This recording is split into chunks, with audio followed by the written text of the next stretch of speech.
안녕하십니까. 아까 1부 강연을 진행한 청출의 박승영입니다. 2부 강연으로 다시 만나 뵙게 돼서 너무 반갑습니다. 2부에서는요, 나에게 있어서 사업이란 주제로 좀 얘기를 시작해 볼까 합니다. 이 강의를 좀 처음에 생각하면서부터 나에게 있어서 사업이 무엇일지에 대해서 좀 생각을 많이 해보았습니다. 아마 제가 사업에 대해서 느끼는 장점 그리고 단점에 대한 이야기일 것 같은데요. 가장 먼저 사업이란 내가 모든 것을 결정하고 모든 것을 책임지는 것이라는 생각이 듭니다. 지금까지 이야기를 하면서 계속 강조해온 부분이 사업은 다른 사람의 일이 아닌 온전히 나의 것으로, 사업은 내가 다른 사람에게 도움을 주는 것이 아닌 내가 다른 사람에게 도움을 받고 그리고 내 스스로 행하는 것이라는 생각이 듭니다.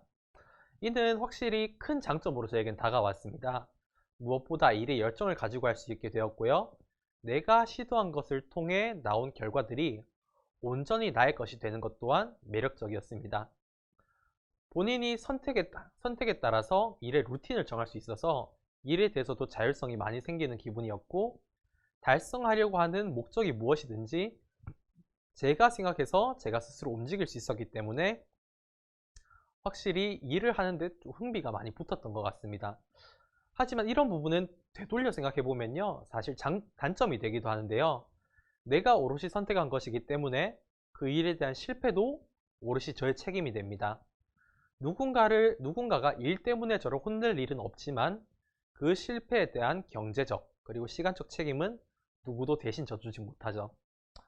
요새 뉴스를 보면 사업과 자영업에 대한 비관적인 이야기를 많이 듣게 됩니다. 그리고 우리 주변에서도 사업의 실패 등으로 힘들어하는 분들을 참 많이 보게 되는데요. 이러한 점들을 보면 사실 사업에는 호불호가 많이 갈리지 않는가라고 생각을 합니다. 일에 대한 온전한 책임이 나에게 있어서 매력인지 아니면 나에게 있어서 단점인지 한번 생각해 보신다면 여러분들에게 있어서 사업은 어떨지에 대해서 생각해 보는 계기가 되지 않을까라고 생각을 하고요. 저에게 있어서 사업은 두 번째로는 일상입니다. 사업을 하게 되면서 시간적 여유가 참 많이 줄었다는 생각을 합니다. 쉬는 시간에도 사업과 관련된 생각을 계속하게 되고요. 할 일이 밀리다 보면 집에 와서도 계속해서 일을 해야 됩니다. 누가 출근 시간을 정해놓지 않았지만 그저 할 일이 있으면 계속해서 하는 것이 사업인 것 같습니다. 어떤 분은 그저 제가 일을 많이 하는 것이 아니냐라고 반문하실 수 있지만요. 이러한 부분들은 다른 누구를 봐도 다 동일하게 나타나는 현상인 것 같습니다. 어떤 분들은 사업을 하면 잠을 자기를 포기해야 된다라고 말씀하신 분들도 제 주변에 계시는데요. 그만큼 사업의 모든 책임이 본인의 것이다 보니 계속해서 노력하게 되고, 그리고 어떠한 실패도 하지 않기 위해서 본인이 최선을 다하는 모습이 생기다 보니까 좀 이런 부분들이 덩달아 자연스럽게 따라오는 것이 아닌가 하는 생각이 됩니다. 그 다음으로 사업은 저에게 있어서는 즐거움입니다. 요새도 주말이 되면 중고등학생과 연락을 참 많이 합니다. 대부분 아까 말씀드린 청출을 통해서 만난 청소년들이거나 학원에서 만난 학생들입니다. 일을 통해서 만난 사이긴 하지만 서로 같은 목적을 가지고 만난 것이고, 그리고 그 목적을 위해서 서로가 최선을 다해서 노력하다 보니 친밀감도 서로 많이 쌓이고 서로 연락을 하면서 지내게 된 것인데요. 몇몇 학생들은 제가 한 2년 정도 무료로 공부를 봐주면서 대학 입시까지 도와줘서 현재 인근 대학교에 대학생으로 재학을 하고 있고요. 그 친구들 같은 경우는 이제는 뭐 제자나 뭐 같은 구성원이 아닌 친구로서 좋은 관계를 유지하고 있고, 또 어떤 친구들은 학교 밖, 그러니까 자퇴한 청소년들이었는데 저와 함께 공부를 하면서 저와 계속해서 친밀감을 가지고 관계를 맺고, 아직까지도 공부가 필요할 때면 저에게 와서 도움을 요청하고 저도 시간이 되는 대로 공부를 가르쳐주는 그런 학생들도 있고요. 좀 어떻게든 사업이란 거는 사실 사람을 만나게 되는 과정인 것 같습니다.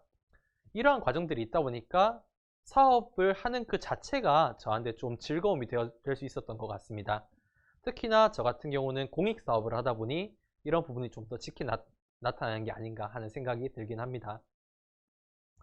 어, 그리고 저에게 있어서 마지막으로 사업이 금전적으로 또 어떤 의미인지도 한번 좀 생각을 해보게 됐는데요.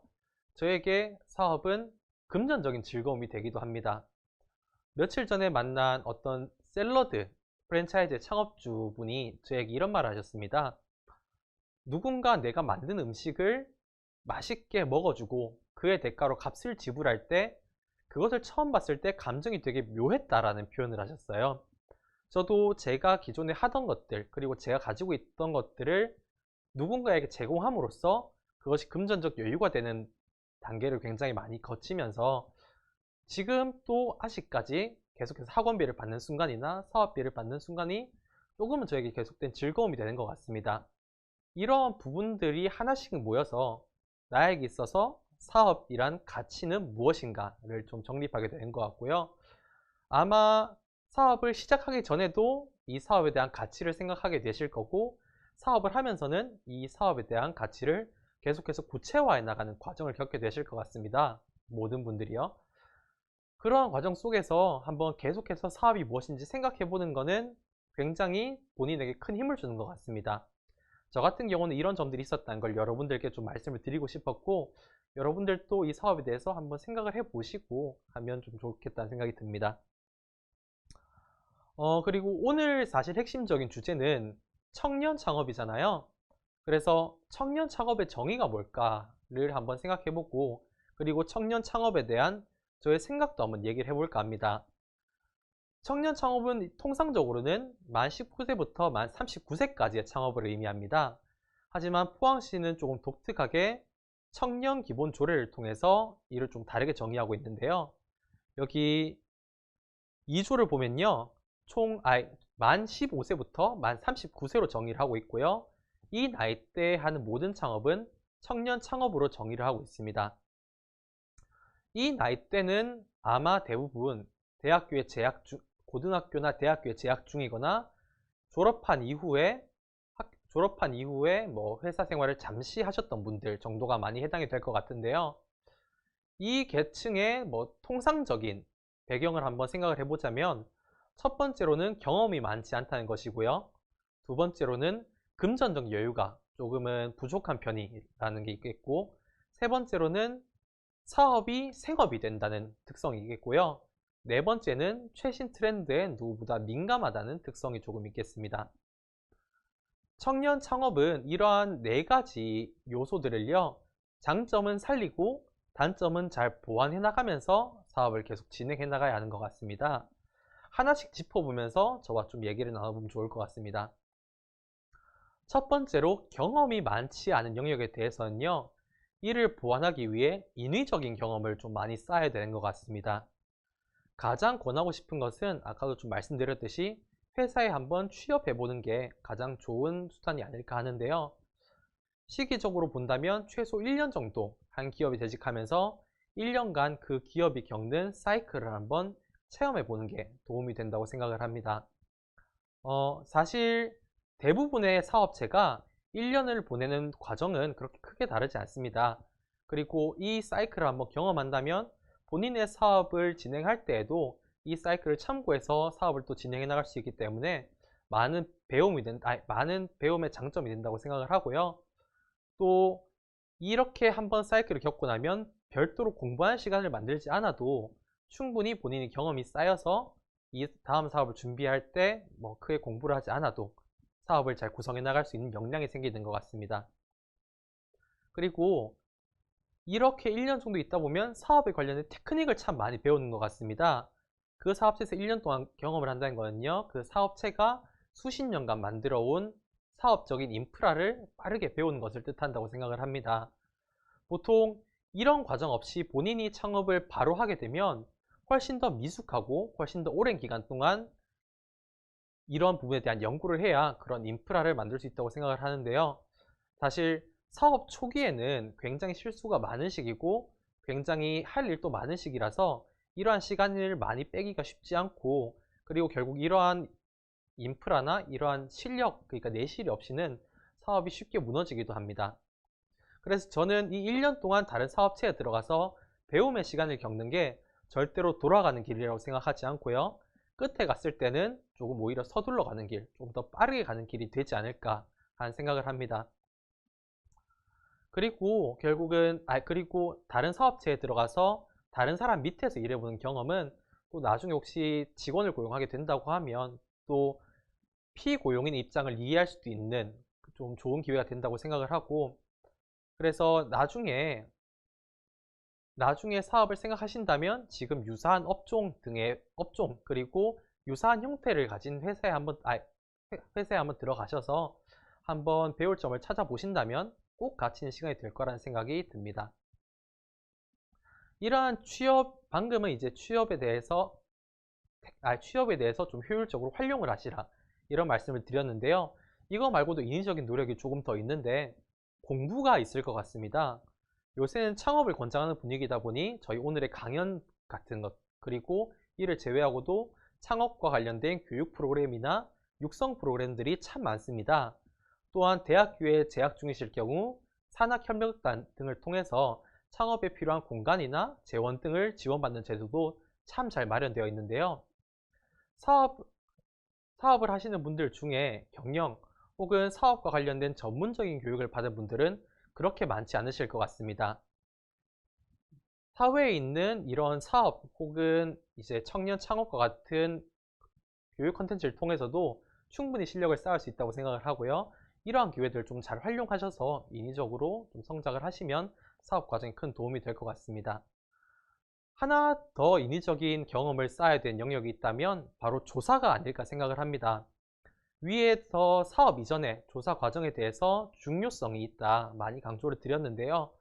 실제로 사업이 이루어지기 위해서 선택해야 되는 것들이 참 많고요. 그중 입지 선정은 특히나 중요한 것 같습니다. 실제로 입지 선정을 하는 과정을 한번 생각해 보면요. 단순히 유동인구나 거주인구를 제외하고서라도 고려사항으로 삼아야 될 것들이 참 많습니다. 일례로 저희 학원 인근에 있는 주먹밥집이 하나 생각나는데요. 뭐 특별한 주먹밥집은 아니고 그냥 김밥 천국과 좀 비슷한 느낌의 주먹밥집이라고 생각하시면 될 것 같습니다. 처음에는 그 주먹밥집을 봤을 때 굉장히 장사가 잘 될 것 같다고 느꼈습니다. 왜냐면 주변에 유동인구가 참 많이 있고 그리고 학생들이 많이 다니는 곳이기 때문에 이 음식을 쉽게 접하고 많이 먹을 거라고 생각을 했거든요. 근데 최근 한 달 동안 그 주먹밥집에 계속 식사를 하러 가보니 생각보다 사람이 많이 없는 겁니다. 그래서 곰곰이 이 문제를 생각을 해봤더니 생각보다는 장사가 잘 되기 어려운 상권이더라고요. 왜냐하면 첫 번째로 주변에 아파트가 많고 그에 따른 유동인구가 많은데 반해서 가족 외식을 하기에는 굉장히 부족한 환경을 갖추고 있어서 가족 외식의 식당으로서 잘 사용되지 않고요. 그리고 학생들 같은 경우에는 중학생과 고등학생들이 많은데 고등학생 같은 경우에는 저녁 식사까지 학교에서 하고 나오기 때문에 그 식당에서 식사를 할 기회가 많지 않고요. 중학생 같은 경우는 동네 특성상 어머님들이 차로 데리고 다니는 경우가 많기 때문에 또 중학생들도 거기에 접근할 기회가 마땅치 않더라고요. 얼핏 보면 장사가 잘 될 것 같은 주먹밥집도 이렇게 하나씩 분석하고 비교해 보면 사실은 굉장히 어려운 환경을 가지고 있다는 것을 알 수 있습니다. 이처럼 상권은 복합적인 이해와 직접적인 조사가 없으면 면밀히 파악하기 어려워서 청년 창업가분들을 만날 때는 청년 창업가분들이 상권에 접근하실 때에는 인터넷 등에서 쉽게 찾아볼 수 있거나 혹은 그저 길에 다니는 사람들을 기반으로만 조사하지 마시고요. 실제로 그 지역에 아시는 분들 및 여러 복합적인 사정까지 다 파악을 하셔서 실제로 좋은 입지를 선택하시는 과정이 있었으면 좋겠습니다. 이러한 조사의 과정을 통해서 본인 사업에 필요한 데이터를 만들어내는 인위적인 노력이 아마 제가 말하는 조사가 아닐까 생각을 합니다. 그리고 다시 이제 첫 번째 이야기를 끝내고 청년 창업에 대한 저의 생각 두 번째로 좀 들어가 보면요. 금전적으로 여유롭지 못함이 있는 것 같습니다. 극히 일부를 제외하고는 대출을 받지 않고 오래 사업을 하기 어려운데요. 당부드리는 것은 처음부터 너무 수익 창출까지 오랜 시간이 걸리고 너무 규모가 큰 사업은 가급적이면 지양하시라는 말씀을 드리고 싶습니다. 종종 사업에 대해서 고민을 토로하시는 분들을 보면요. 너무 큰 비전을 목표로 말씀하시는 분들이 많이 계십니다. 뭐 전국적인 인프라를 만들어 유통하겠다 이런 얘기들이요. 물론 큰 사업이 무조건 안 좋다는 것은 아닙니다. 하지만 초기에 자본이 크게 들고 중간에 그만뒀을 경우에 회수가 힘들며 흑자로 전환되기까지 오랜 시간이 걸립니다. 만약 대회나 지원사업 등으로 큰 금액을 투자받거나 아니면 경제적 여력이 넉넉하다면 모르겠지만 그렇지 않은 경우에는 시도 단계에서 좌절되는 경우를 많이 보게 된 것 같습니다.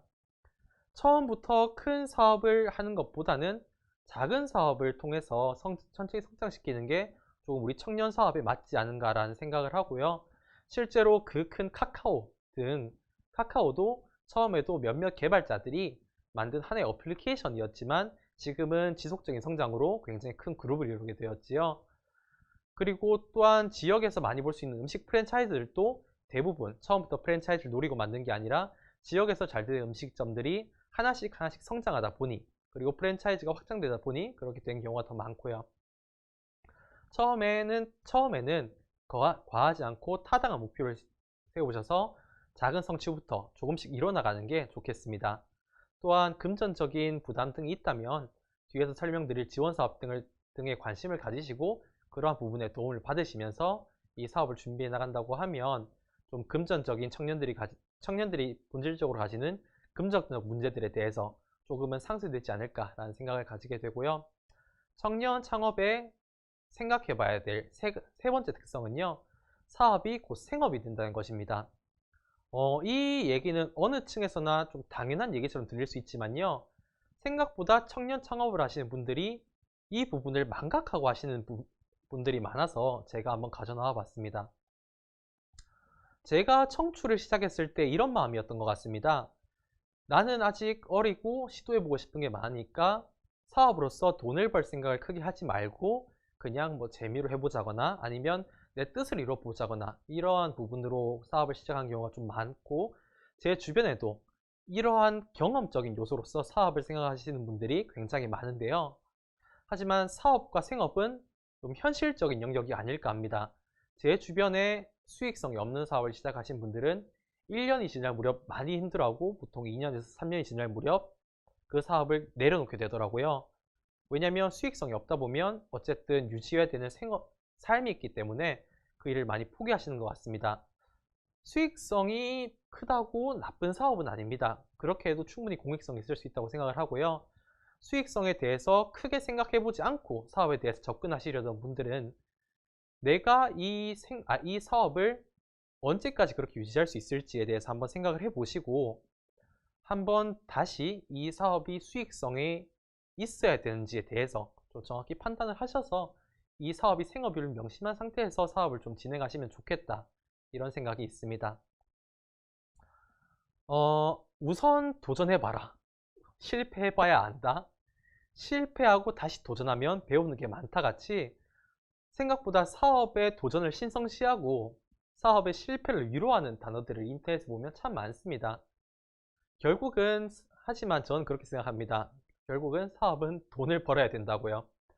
결국은 사람은 돈을 벌지 않으면 지치고 사업 외에 돈을 벌어야 되기 위해 다른 것들을 선택하고 사업을 포기하게 됩니다. 사업을 시작하실 때 그 사업을 진정으로 사랑하신다면 조금 더 치열한 마음으로 사업을 시작하시면 좋겠습니다. 부디 마음으로 당부드립니다.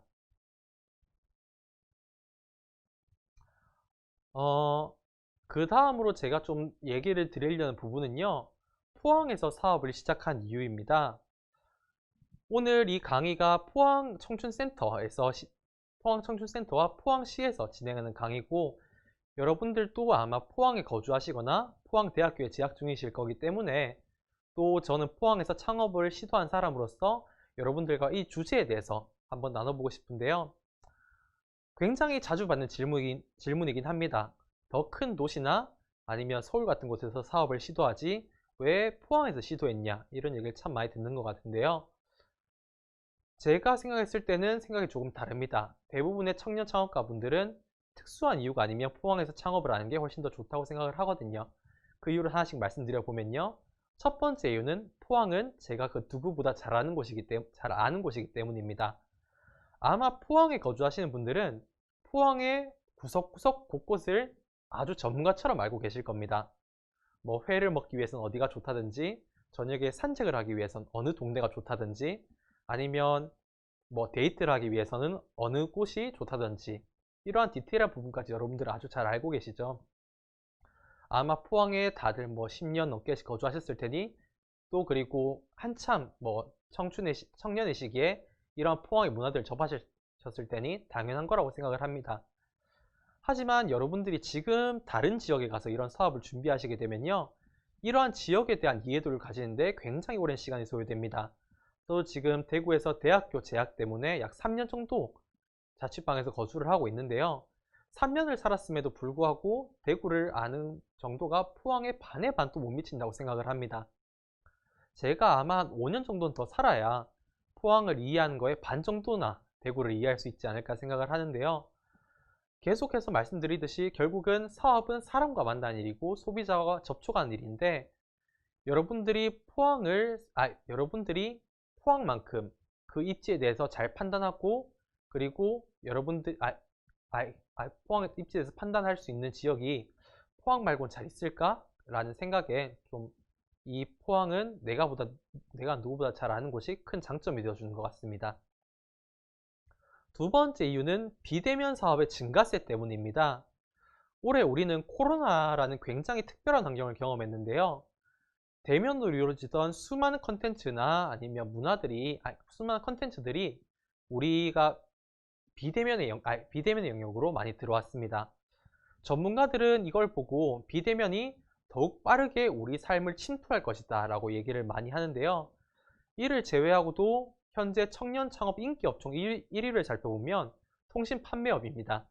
이를 제외하고도 10순위에 보면 소프트웨어 개발 공급도 있는 것을 알 수 있는데요. 저희는 인터넷에 가장 친숙한 세대이고 인터넷을 통해서 소통하는 문화에 굉장히 익숙하기 때문에 이런 인터넷 관련 업종의 진출이 굉장히 많은 것 같습니다. 이 경우에는 사실 장소와 무관하게 창업이 가능하고, 장소가 무관하다면 자택에서 거주하면서 출근을 하거나 일을 할 수 있는 장소에서 창업을 하는 게 사업 초기에 경제적으로 큰 안정이 되지 않을까 생각을 합니다. 또한 최근에 포항을 보면 청년 창업랩이나 포항 청춘센터와 같이 포항 청년들의 창업을 지원하기 위한 시설도 굉장히 많이 생기는 추세인데요. 그렇기 때문에 포항에서 거주하면서 이러한 지원 시설들의 도움을 받고 이러한 저렴한 환경이라고 하면 맞나요? 아니면 좀 도전하기 쉬운 환경에서 좀 시도를 해보는 게 여러분들께 좋은 기회가 아닐까 생각을 해봅니다. 세 번째 이유는 아는 사람이 많기 때문인 것 같습니다. 사업은 대부분 다른 사람에게 무언가를 제공하고 그 대가로 무언가를 받는 것이죠. 결과적으로 대부분의 사업은 여러분이 생산한 것들을 소비해 줄 사람을 필요로 합니다. 이런 영역에 있어서 여러분이 지인이 참 많은 포항은 여러분에게 큰 도움이 될 거라고 생각을 하는데요. 간단한 예시로 카페를 창업한다고 생각하더라도 당연히 여러분들이 전혀 모르는 지역에 가는 것보다 여러분들이 출신 중고등학교가 있고 여러분들의 친구가 있으며 여러분들의 아는 사람들이 굉장히 널리 퍼져 있는 포항이 그 이점이 있다고 말할 수 있겠습니다.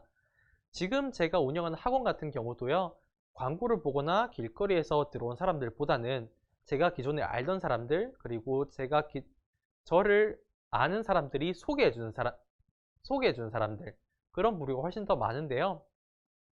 이러한 지인을 통한 유입은 사업 초기에 재원 확보에 굉장히 큰 도움이 되고, 이를 제외하더라도 사업을 지속적으로 유지하는 데 있어서 여러분들께 좀 큰 안정감이 되지 않을까 하는 생각이 있습니다. 물론 타 지역에서 하는 사업이 적절한 경우도 많습니다. 특정 지역이 하시고자 하는 사업을 적극적으로 지원한다거나 극히 소수만 소비하는 서비스라서 대도시의 인구 밀집 지역이 크게 유리하다거나, 하지만 이런 특별한 환경이 아니라면 포항에서 창업 충분히 매력 있다고 생각을 하고요. 저는 계속해서 포항과 대구에서 창업을 하고 있는 사람으로서 충분히 여러분의 사업 확장에 부족함 없는 지역들이라고 생각을 합니다. 그리고 이제 청년 창업의 마지막 특징으로 넘어가 보자면요, 누구보다 트렌드에 민감하다는 것입니다. 이거는 정말로 큰 장점이라는 생각이 듭니다.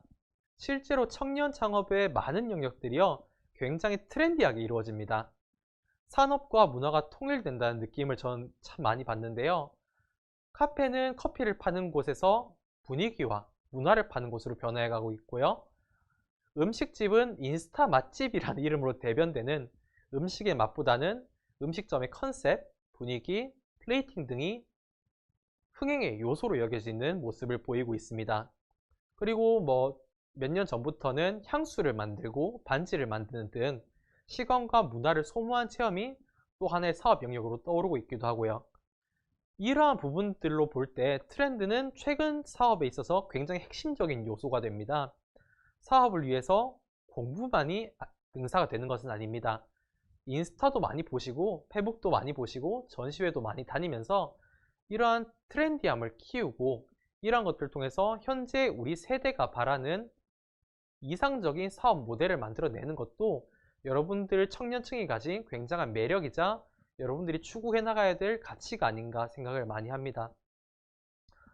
문화는 계속해서 최근에 다양해지고 있습니다. 전 얼마 전에 나훈아가 방송에 나온 것을 보고 굉장히 놀랐는데요.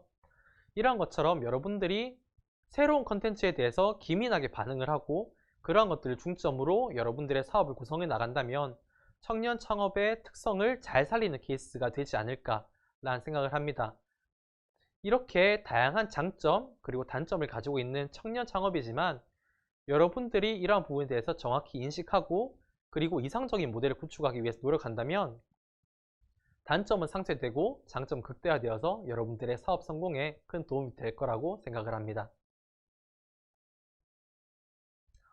그 다음으로 이야기 드리고 싶은 것은요. 청년 창업 지원 사업입니다. 청년 창업은 한참 전부터죠. 청년 창업은 옛날부터 정부의 다양한 지원 사업과 사기업의 다양한 육성 프로그램들이 존재하는데요. 지원 사업에 따라서 그 지원 분야와 조건들이 각기 다르지만 실제로 금전 혹은 인프라가 부족한 청년 창업에 굉장히 큰 도움이 되곤 합니다. 실제로 제 주변에도 청년 창업에 성공한 케이스를 보면 절반 넘게 이러한 지원들을 받았고 정말로 큰 성공을 하신 분들을 보면 이러한 육성 사업에 도움을 받은 분들이 많이 계신 것 같은데요. 일반적으로는 사업 계획서를 제출하면 해당 사업을 검토하고 사업 자금을 지원해 주는 방식입니다. 여기 PPT에도 나와 있듯이 가장 쉽게 찾아볼 수 있는 곳은 중소기업벤처부의 K-스타트업 사이트와 각 시도 홈페이지의 고시공고 및 공지사항인 것 같습니다. 그리고 지역별 창조경제혁신센터 홈페이지도 사업을 찾아보시는데 큰 도움이 되는 것 같고요. 대부분의 지원 정보는 위 3개 사이트를 보시면 확인하실 수 있고 혹시나 더 다른 정보들이 궁금하실 경우에는 포털 사이트에 청년 창업 지원이라고만 검색을 하셔도 많은 정보를 확인하실 수 있습니다. 하지만 제가 이걸 말씀드리면서 한번 생각해 보라고 말씀드리고 싶은 건요. 모든 지원 사업이 모두에게 유익하지는 않습니다. 저 같은 경우는 아직까지 지원 사업을 받아본 적이 한 번도 없는데요. 제가 우려했던 부분은 두 가지인데 첫 번째로는 자율성 저하입니다. 사업은 본인의 아이디어로 실행되는 것이고 사업 도중에는 수많은 변수가 발생합니다. 하지만 사업을 지원받는 순간부터 그 사업은 대표의 것인 동시에 투자자의 것입니다. 사업의 지원액 혹은 투자액이 클수록 이런 경향은 굉장히 두드러지는데요.